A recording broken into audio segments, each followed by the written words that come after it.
Welcome everyone to. आज हम लोग चैप्टर 12 का टॉपिक सोल्यूशन का सेकंड पार्ट पढ़ने वाले हैं, एक्सप्रेसिंग कंसंट्रेशन ऑफ सोल्यूशंस।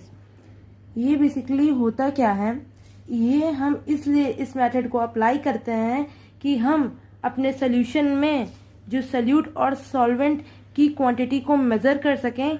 इसलिए हम लोग इन सारे सोल्यूशन की मेथड को अप्लाई करते हैं। तो आइए चलते हैं पहले ये मेथड पे, मास परसेंटेज। ये हम लोग इसलिए अप्लाई करते हैं मास परसेंटेज क्योंकि अगर हम किसी भी सोल्यूट और सॉल्वेंट का मास जानना चाहें इन अ टर्म ऑफ परसेंटेज, तो हम इस मेथड को अप्लाई करते हैं, मास परसेंटेज W/W, इससे हम इसको डिनोट करते हैं। अब आइए जानते हैं इसके फॉर्मूले के बारे में। मास percent of the component in the solution upon total mass of solution into 100। इसका मतलब ये हुआ कि जो मास ऑफ द कंपोनेंट है इन द सोल्यूशन में, मतलब जिस भी कंपोनेंट का हमें मास निकालना है अपने सोल्यूशन में, उसका मास क्वेश्चन में दिया होगा वो लेंगे, और टोटल मास ऑफ सोल्यूशन, जो भी हमारा टोटल मास है सोल्यूशन का, जो भी हमारा टोटल मास है सोल्यूशन का, उसको लिख देंगे और उसको फिर 100 से मल्टीप्लाई कर देंगे। तो आइए देखते हैं। हमने लिया है यहाँ पे 90 gram of solvent, 90 gram of chlorine जो है हमारा सॉल्वेंट, 90 ग्राम ऑफ क्लोरीन लिया है हमने यहाँ पे, और यहाँ पे हमने लिया है 10 ग्राम ऑफ सोल्यूट, मतलब 10 ग्राम ऑफ सोडियम, और हमने इन दोनों को मिक्स कर दिया है, सोडियम और क्लोरीन को। 90 ग्राम क्लोरीन में 10 ग्राम ऑफ सोडियम को हमने मिक्स कर दिया है। तो यहाँ पे of course sodium come amount में है तो वो हो जाएगा हमारा सोल्यूट, और क्लोरीन हमारा ज़्यादा अमाउंट में है तो वो हो जाएगा हमारा सॉल्वेंट। तो फिर हम इसको मतलब कि मुझे इन दोनों को डिनोट भी तो करना होगा कि सॉल्वेंट और सोल्यूट कैसे अलग अलग दिखेंगे। तो हमने सॉल्वेंट को WA ले लिया है और सोल्यूट को WB ले लिया है। तो अब आइए इसका मास परसेंटेज निकालते हैं। मास परसेंटेज होगा एज जैसे फॉर्मूले में लिखा है, तो उसी तरीके से mass of the component in a solution. क्या मास है हमें निकालना है किस कंपोनेंट का मास, सोल्यूट का। तो हमने यहाँ पे ले लिया है 10 ग्राम, ठीक है, WB यहाँ पे ले लिया है। अब हमें क्या करना है, total mass of solution. Total mass solution का क्या है, यहाँ पे टोटल मास है कि सॉल्वेंट का है 90 और सोल्यूट का है 10, मतलब कि WA प्लस WB, सोल्यूट और सॉल्वेंट का दोनों को ऐड करने पे जो आएगा उसको हम लोग 100 से मल्टीप्लाई कर देंगे, जैसा कि हम हमेशा परसेंट निकालने में करते हैं। तो आ गया ये 10 इंटू 100 इंटू 100, तो कट गया, और यहाँ पे आया 10% हमारा सोडियम NaCl के सोल्यूशन में प्रेजेंट है।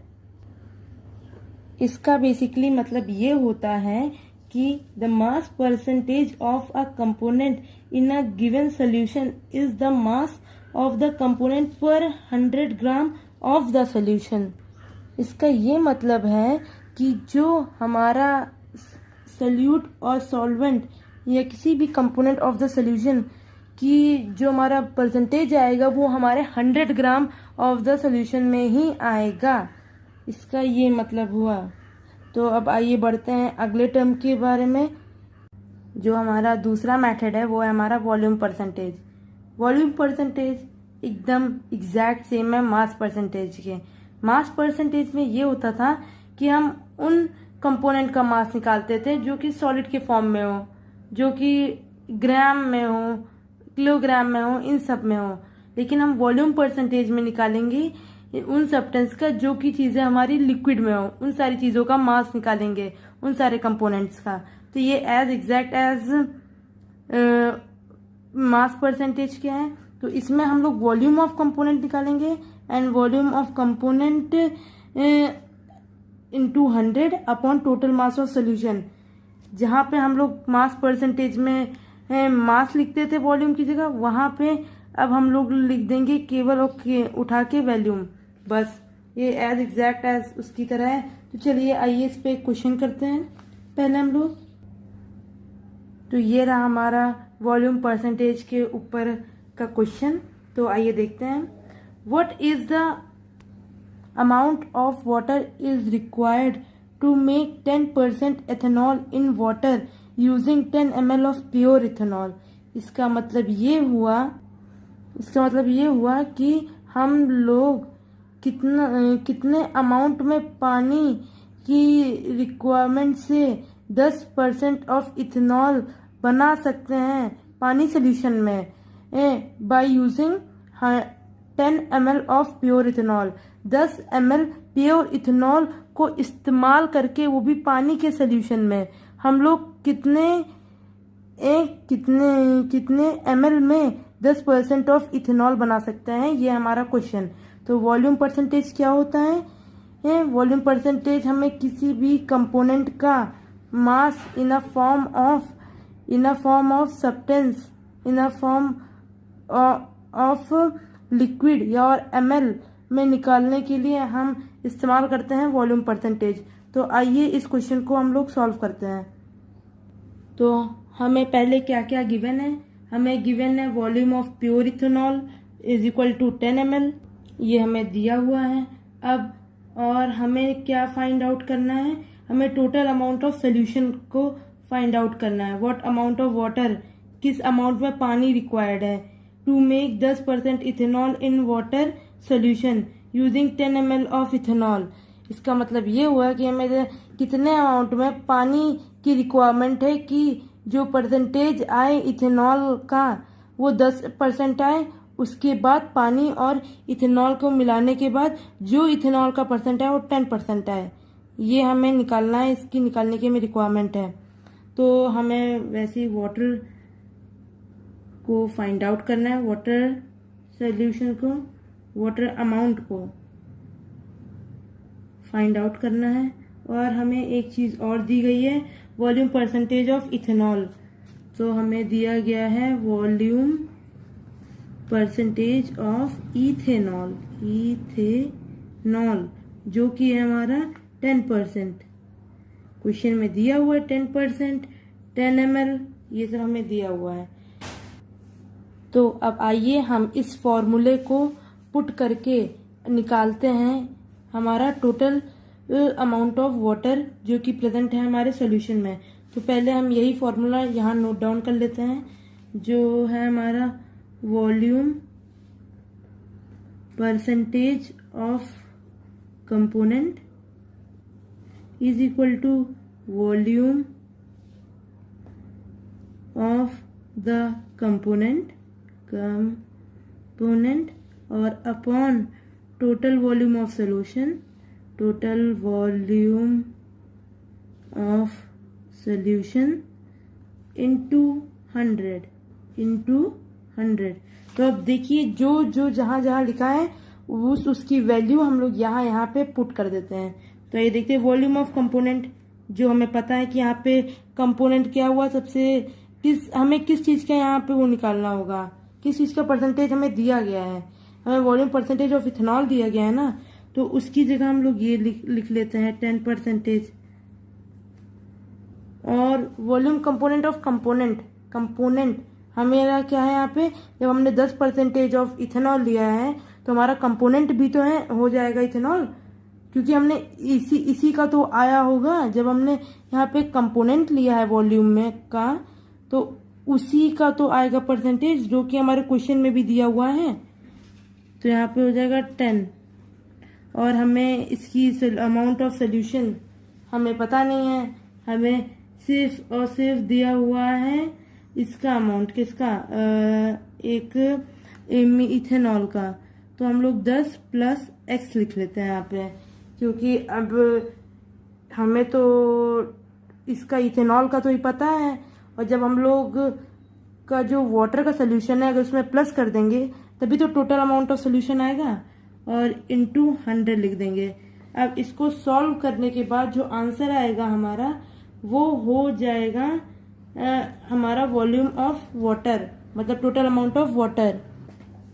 तो अब इसको जब सॉल्व करेंगे तो ये हो जाएगा हमारा ये तो 10 एज इट इज़ लिखा रहेगा, इसका कोई मतलब नहीं है परसेंटेज का, क्योंकि हमें तो क्वेश्चन सॉल्व करना है। तो प्लस x इंटू 100। तो अब ये टर्म हमारा इधर चला जाएगा, नीचे को हम उधर उठा के लिख देंगे। तो 10 into 10 plus x is equal to इसको और इसको 10 इंटू 100।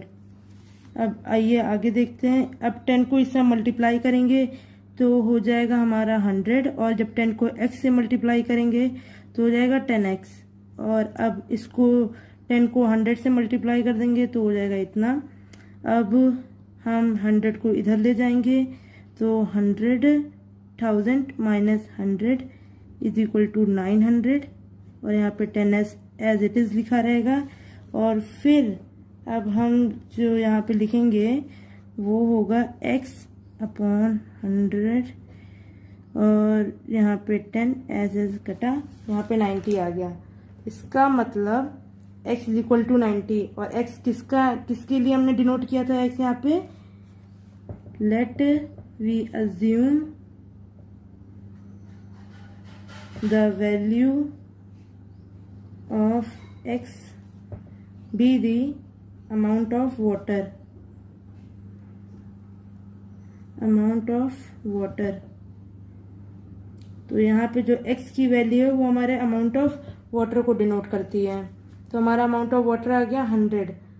तो अब ये क्वेश्चन था कि हमें इसमें निकालना था कितने अमाउंट में वाटर की हमें रिक्वायर्ड है, कितने अमाउंट में वाटर हमें रिक्वायर्ड है कि वो 10% ऑफ इथेनॉल को बना सके by adding the 10 ml of ethanol. तो इसका जो आंसर आया है वो हमारा 90 आया है। 90 इज द आंसर। अब आइए हम अपना नेक्स्ट टॉपिक पढ़ते हैं, mass by volume percentage. Mass percentage को हम लोग W से डिनोट करते थे और वॉल्यूम परसेंटेज को हम लोग V से। तो अब हम लोग पढ़ेंगे मास बाय वॉल्यूम परसेंटेज, ये क्या होती हैं। ये मेथड हम लोग तब इस्तेमाल करते हैं जब हमारे सॉल्यूशन में जो सल्यूट का कंपोनेंट है वो होता है हमारे ग्राम के फॉर्म में, इन द सेंस वो मास के फॉर्म में होता है, सॉलिड के फॉर्म में, और जो हमारा सॉल्यूशन होता है वो हमारा ml और लिक्विड के फॉर्म में प्रेजेंट होता है, जो हमारा सॉल्वेंट होता है। तब हम लोग मास बाय वॉल्यूम परसेंटेज का इस्तेमाल करके परसेंटेज ऑफ कंपोनेंट निकालते हैं। इसका बेसिक फॉर्मूला होता है, इसका फॉर्मूला ये होता है हमारा मास बाय वॉल्यूम परसेंटेज। मतलब कि मास बाय वॉल्यूम का मतलब ये हुआ कि कितने वॉल्यूम में, इतने वॉल्यूम में कितना मास हमारे सॉल्यूशन में प्रेजेंट है। तो इसका फॉर्मूला यह हुआ मास ऑफ सॉल्यूट। हमें मास ऑफ सॉल्यूट लेना होगा, जो हमारे क्वेश्चन में दिया होगा या नहीं दिया होगा वो हमारे क्वेश्चन पे डिपेंड होगा। हमें इस पे मास ऑफ सॉल्यूट लेना है upon total mass of solution लेना है, upon total mass of volume लेना होगा कि कितने मास में वॉल्यूम प्रेजेंट है वो लेना होगा। हाँ, total volume of solution into 100। मतलब हमें जैसे कि ये है मास बाय वॉल्यूम, वैसे ही हमारा क्वेश्चन उसका फॉर्मूला भी है। मास ऊपर लिखेंगे मास ऑफ सॉल्यूट और upon total volume of solution. इसका मतलब ये हुआ कि कितने वॉल्यूम में हमारा सॉल्यूशन प्रेजेंट होगा वो, और इंटू 100। बहुत इजी है। इसका मतलब ये हुआ कि the mass of solute dissolve in 100 ml of the solution is known as volume percentage. कितना सॉल्यूट हमारा 100 ml ऑफ सॉल्यूशन में प्रेजेंट है उसे कहते हैं हम लोग मास बाय वॉल्यूम परसेंटेज। तो आइए अब इसका हम लोग एक एग्जांपल लेते हैं। तो इसका एग्जांपल ये रहा, 10% solution of sodium chloride means that 10 gram of sodium chloride is dissolved in 100 gram of solution।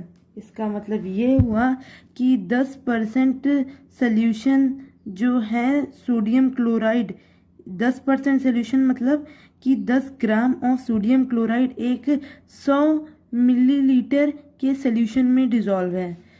10 ग्राम का सोडियम क्लोराइड जो कि डिजॉल्व है 100 मिलीग्राम ऑफ सोल्यूशन में। ये एक बहुत ही बेहतरीन एग्जांपल है मास बाय वॉल्यूम परसेंटेज का। यहाँ पे जो हमारा मास हो गया, मास का मतलब मैंने आपको समझाया ही है। मास का मतलब हो गया जो भी ही कंपोनेंट जिसकी वैल्यू ग्राम में हो, किलोग्राम में हो और इन सब में हो, उसको वो कहते हैं हम लोग मास। और वॉल्यूम जिन सब की यूनिट लीटर्स, मिलीलीटर्स इन सब में हो। तो यहाँ पे 10 ग्राम है मतलब वो मास है, ये यूनिट मास की है। तो 10 ग्राम ऑफ सोडियम क्लोराइड जो कि डिजॉल्व है 100 ml ऑफ सोल्यूशन में। और ये यूनिट कॉमनली इस्तेमाल होती है मेडिसिन एंड फार्मेसी में। ये हमारा एग्जाम्पल हो गया मास बाय वॉल्यूम परसेंटेज का। अब जो हमारा नेक्स्ट मेथड है वो है पार्ट्स पर मिलियन। ये हमारा 4th मेथड है। इसमें ये होता है कि जब हमारा सल्यूट एकदम ट्रेस्ड क्वांटिटी में प्रेजेंट हो, एकदम कम क्वांटिटी में प्रेजेंट हो, तब हम इस मेथड को इस्तेमाल करते हैं अपने सल्यूट की वैल्यू फाइंड आउट करने में।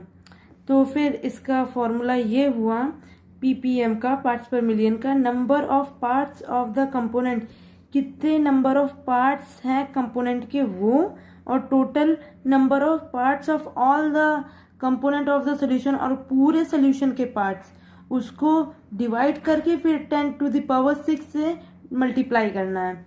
सिंपल, मतलब कि number of part of the component, तो हमें number of part of the component लेना है सल्यूट का, और उसको जो टोटल नंबर ऑफ पार्ट्स होंगे उससे हमें उसको डिवाइड करके 10⁶ से हमें उसको मल्टीप्लाई कर देना है।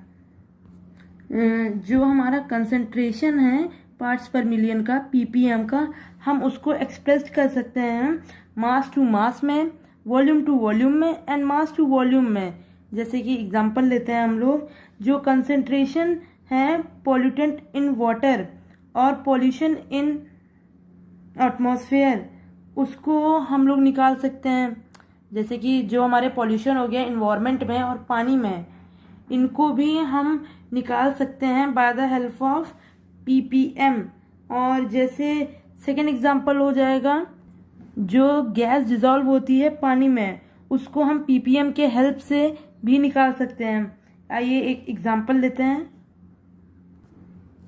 ये रहा हमारा एक न्यूमेरिकल, आइए देखते हैं। If 1 litre of solution contain 5 ml of a certain disinfectant, then express the concentration in ppm। एकदम सिंपल सा इजी से क्वेश्चन है। इसमें कहा गया है कि अगर 1 लीटर सोल्यूशन जो है वो कंटेन करता है 5 ml ऑफ डिसइंफेक्टेंट, मतलब कि डिसइंफेक्टेंट मतलब कुछ भी हो सकता है, पॉल्यूशन हो सकता है, कोई गंदगी हो सकती है, कुछ भी जो कि इस सोल्यूशन को वो सही, जो इस सोल्यूशन में फिट नहीं बैठ रहा है, वो उसकी क्वांटिटी है 5 ml। Then express this concentration in ppm। तो इसको ppm में हमें इस कंसेंट्रेशन को एक्सप्रेस करना है। तो आइए देखते हैं। तो फिर हमें जो अमाउंट ऑफ डिसइंफेक्टेंट है वो हमारा 5 ml है।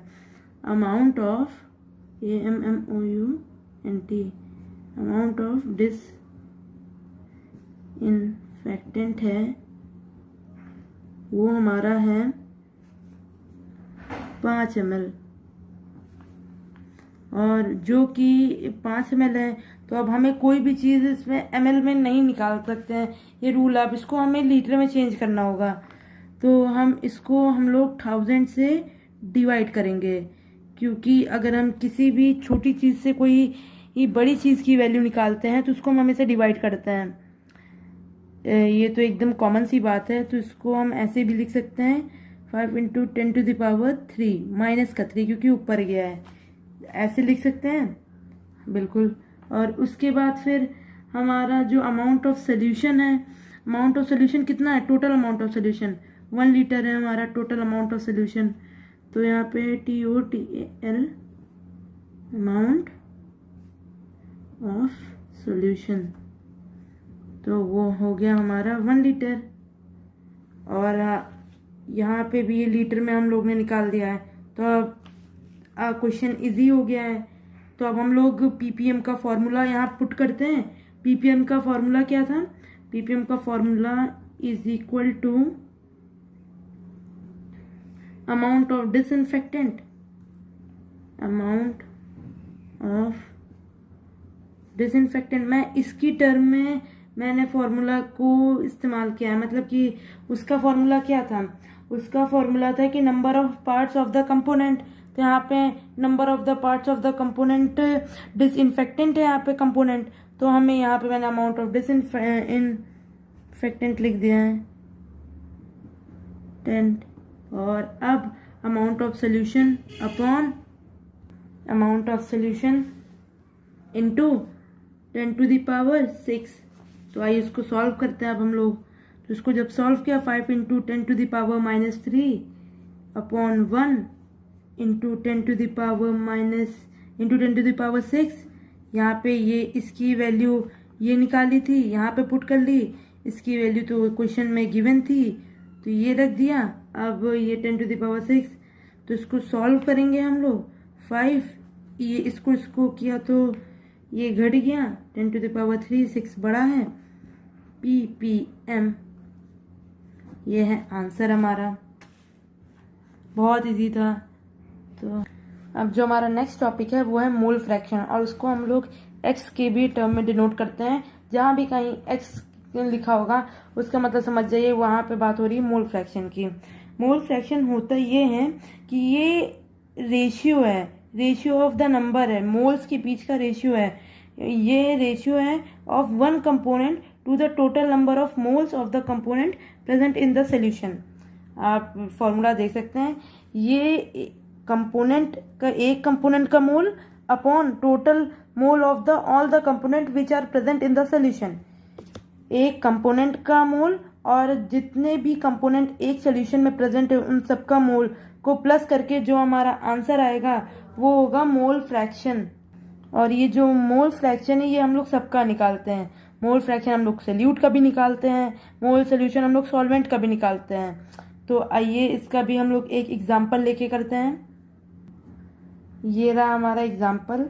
इन a solution if a number of moles of A and B are Na and B, मतलब कि A and B respectively, then the mole fraction of A will be. तो A का mole fraction हम लोग कैसे denote करेंगे? तो ए बहुत ही सिंपल है, जैसे कि ये हमारा फॉर्मूला था, number of moles of the component upon total number of moles of all the component. तो यहाँ पे हम लोग इसका इसी फॉर्मूले के बेसिस पर हम लोग लिखेंगे number of moles of the component. तो किस कंपोनेंट के निकालना है? ए, तो इसको एन ए लिख देंगे, ए का हो जाएगा। एन तो एक डिनोशन होती है मोल, ये एन नहीं, ये है हमारा एक्स, मोल फ्रैक्शन निकालने आ रहे हैं एक्स का, और ये एन है कि मोल्स को डिनोट करेगा। अब ये total number of all the component, तो इस क्वेश्चन में देखो यहाँ पे दो कंपोनेंट प्रेजेंट है, एक ए और बी है, तो हम लोग बारी बारी से करके दोनों को निकालेंगे, लेकिन एक सोल्यूशन में तो दोनों प्रेजेंट हैं। तो यहाँ पे मोल fraction of A plus mole fraction of be present है, तब आ जाएगा, मतलब मोल ऑफ ए और plus mole of be present है। तो अगर ऐसे करके हम लोग इसको सॉल्व कर देंगे तो हमारा मोल फ्रैक्शन आ जाएगा, मोल फ्रैक्शन यूनिट आ जाएगी। तो आप चलिए आइए हम लोग यहाँ पे निकालते हैं mole fraction of B, mole fraction of B जो हम निकालेंगे मोल ऑफ बी, मतलब कि यहाँ पे ऐसे करके x और फिर mole of A present mole of B, ये आ जाएगी हमारी ए, मोल फ्रैक्शन आ जाएगा हमारा बी के लिए। ये बहुत ही इजी सा एग्जांपल था। अब आइए नेक्स्ट मेथड की ओर बढ़ते हैं। जो हमारा नेक्स्ट मेथड है वो है मोलैरिटी। मोलैरिटी को हम लोग एम से भी डिनोट करते हैं। ये बहुत ही इजी है, बहुत ही इजी मेथड है।